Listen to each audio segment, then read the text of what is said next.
മറ്റുള്ള football ടീമുകളൊക്കെ FIFA world cup യോഗ്യത നേടുക ഇല്ല ഫിഫ റാങ്കിലും വളരെ മുന്നിലെ കുതിക്കുക എന്നുള്ള കാര്യങ്ങളൊക്കെ നോക്കുന്ന സമയത്ത് നമ്മുടെ ഇന്ത്യൻ ഫുട്ബോൾ ടീം മാത്രം നമ്മുടെ ടീം എങ്ങനെ ഏറ്റവും അവസാനത്തേക്ക് എത്താം എന്നുള്ളതാണ് ഇപ്പോൾ പരിശ്രമിച്ചുകൊണ്ടിരിക്കുന്നത്.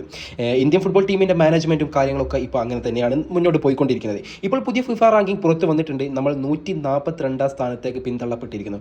ഒരുപാട് വർഷങ്ങൾക്ക് ശേഷമാണ് ഇത്രയും വലിയ ഒരു ലോ നമുക്ക് സംഭവിക്കുന്നത് എന്നുള്ളതാണ്. ഈ ഒരു കഴിഞ്ഞ പ്രാവശ്യത്തെ ബംഗ്ലാദേശിനോട് എതിരെയുള്ള മത്സരം പരാജയപ്പെട്ടതോട് കൂടിയിട്ടാണ് ഇത്രയും വലിയ ഒരു ഫാൾ നമ്മുടെ ഇന്ത്യൻ ഫുട്ബോൾ ടീം സംഭവിച്ചിട്ടുള്ളത് എന്നുള്ളതാണ്. ആദ്യത്തെ 5 സ്ഥാനത്തുള്ളത് 1ാം സ്ഥാനത്ത് സ്പാനിഷ് ടീം, 2ാം സ്ഥാനത്ത് അർജന്റീന, 3ാം സ്ഥാനത്ത് ഫ്രാൻസ്, 4ാം സ്ഥാനത്ത് ഇംഗ്ലണ്ട്, 5ാം സ്ഥാനത്ത് ബ്രസീലാണ് എന്നീ ടീമുകളാണ് വരുന്നത്. നമ്മുടെ ഏഷ്യയിലേക്ക് നോക്കുകയാണെങ്കിൽ ഏഷ്യയിലെ ഏറ്റവും വമ്പന്മാർ എന്ന് പറയുന്നത് ജപ്പാൻ തന്നെയാണ്. അത് കഴിഞ്ഞാൽ ഇറാൻ.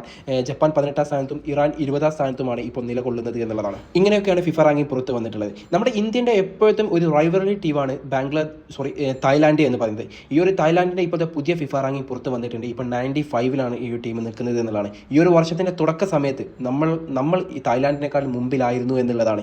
ഇപ്പോൾ ഈ ഒരു വർഷം അവസാനിക്കാനാകുന്ന സമയത്ത് നമ്മൾ അവരെക്കാൾ എത്രയോ പുറകിലേക്ക് എത്തിപ്പോയി എന്നുള്ളതാണ്.